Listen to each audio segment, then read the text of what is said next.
Well, folks, stocks are not looking that great today, man. And we're not just talking about U.S. stocks in Europe, stocks in South Korea. Pretty much every market is red right now, and we have to break down why. What's going on? We have to go over the charts and break down what I'm doing. As you guys know, come on, I'm buying stocks and I'm taking advantage of this red. So, guys, let's just dive into it. Make sure to hit the like button, subscribe, join my Patreon if you guys want to keep up with my portfolio updates, my trades, investments, and if you want to be a part of my private Discord, that's linked down below, pinned in the comments, or go to stossurfest.com/Patreon. And now, cheers, take a sip of your coffee. Got my good old double espresso. As always, you're going to need it for this video, guys. Let's dive into it. So it's about noon on the East Coast right now, a little past noon, and every index in the U.S. market except for the Dow is down. And guys, the Dow's barely up, 50 points, 0.1%. And again, every other index is down, and oh boy, they're down. The Qs are down over 2.7%, actually 2.5% roughly as of this video. SPY's down about 1%, and the Russell's down 0.5%, so honestly not too bad compared to the South Korean market, which we'll talk about here in a second. But yeah, we're seeing a lot of red heading into one of the biggest earnings reports in recent memory today after the bell, which that's Micron, guys, ticker MU, which we'll talk more about Micron later in the video, so make sure you guys stick on throughout. So we are bleeding out here, man, on the Qs, on SPY, and it's not the end of the world, but the downtrend, if you will, over the last couple of days has been, it's still intact. It's playing out. You can see we took out the lows from yesterday, the day before, the lows from last week with this move today on the Qs, and SPY as well, pretty much, right? Yeah, we took out the lows from the last couple of days here on SPY, and it's all because of the chip stocks, memory stocks, right? These are all taking a dump right now heading into Micron's earnings. And look at what happened in South Korea. Let me pull up EWY, which is the iShares MSCI South Korea ETF. It is down 10%. The South Korean market completely tanked, guys. We're talking a 10% down move, and it's all because of Samsung and SK Hynix. Those two companies make up a massive portion of the South Korean market. Let me see if I can find how much they make up. It's a big portion, man. How much does, let's see, SK Hynix and let's see, what's the other one? SK Hynix and Samsung make up in the Korean market. It's got to be a massive amount. It is. I mean, 54%. I mean, come on, man. Samsung and SK Hynix heavily dominate the South Korean market, combining for over 2.7 trillion in market cap and making up over 54% of the total weight of the KOSPI, right? The Korean Composite Stock Price Index. Think about that. So those two stocks took a hit. Memory's taking a hit heading into Micron's earnings, like I said, and that's dragging down the entire South Korean market.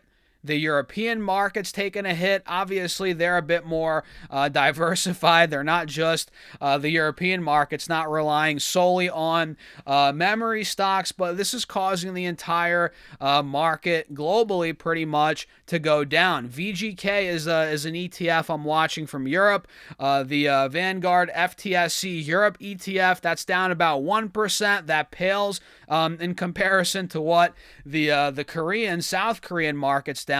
But yeah, man, it's all about memory. Micron's currently down 10% on the day heading into earnings, which the chart still looks great, but it just got way too overbought, right? We got way too excited heading into earnings, and now we're seeing the drawdown, which honestly, man, that's not a bad setup heading into earnings, just because last time they reported the stock sold off 30% after earnings. It doesn't mean it has to happen again, right?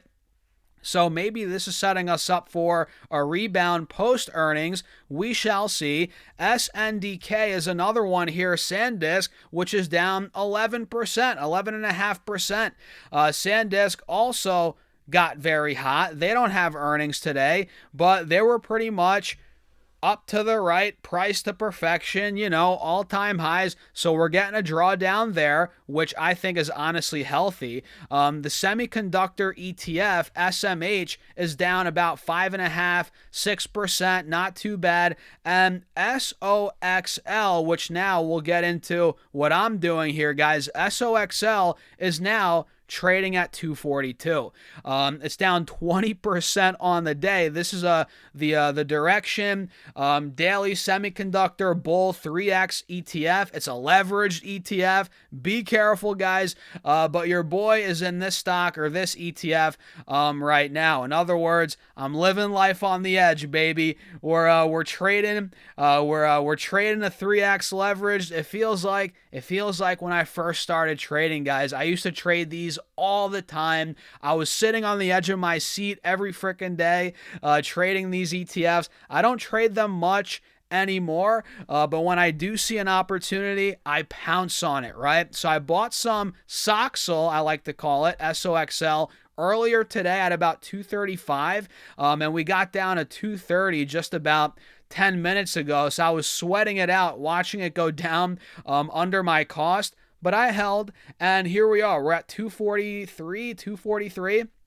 So currently I'm up on this position, which, I mean, look, I'm planning on taking profits later today to be safe. But I think overall this could be a great play if you believe we're due for a rebound in the overall semiconductor space. We're talking memory, we're talking chip stocks in general, right? So I think, honestly, I think the sell-off is just a little overblown. I think Micron being down 12%, SanDisk down, Nvidia's down, AMD, all these are getting killed today. And I'm like, why is it so bad today? It doesn't make sense almost. So for me, I'm playing the rebound. I think we will get a bounce into Micron's earnings, and we're already starting to see it. I think Micron will run into the print. I'm not sure what it will do after. That's anybody's best guess. But the idea with that SOXL trade is, okay, if Micron runs, if SanDisk follows, a lot of the semis run into earnings, which we have another 4 hours of trading. I think SOXL is going to cover a lot of lost ground from the pre-market from earlier this morning, and that's where we make money. That's where I'll lock in my profits. So I'm up on that trade right now, which I'm loving. That's SOXL. And guys, please trade at your own risk. These are leveraged ETFs. They're risky. I mean, for Pete's sake, it's down 20% on the day. So if you bought this thing yesterday thinking it's going to go up even more, you would be down 20% on the day. Be careful, right? But if you're in and out, you're a nimble trader, you're not holding long term, you're going to be fine with SOXL if you know what you're doing. But if you're a novice, you've never messed with leveraged ETFs, I wouldn't even touch it. I wouldn't even think about it. But that's what I'm doing, right? I'm in this one for a trade, not a big position because, again, it's 3x leveraged. So I'm not putting too much capital to work here, but I do have some exposure. So that's what I'm doing as of today, guys. And I also added some SpaceX yesterday. I know it's crazy. I know you're like, Stas, what are you talking about? You bought SpaceX. Are you an idiot? It's just for a trade, guys. Look, I bought some SpaceX. Admittedly, I am down a little bit, a hair on this stock, but I do think we're due for a bigger recovery rally, maybe even heading into close today, and I'm looking to lock in profits anywhere from 175 to 180. My cost is 165 right now, so I bought it. I think, what time yesterday did I buy it? I bought it yesterday, admittedly not at the right time. It fell down to 146 this morning, so I was down a good chunk.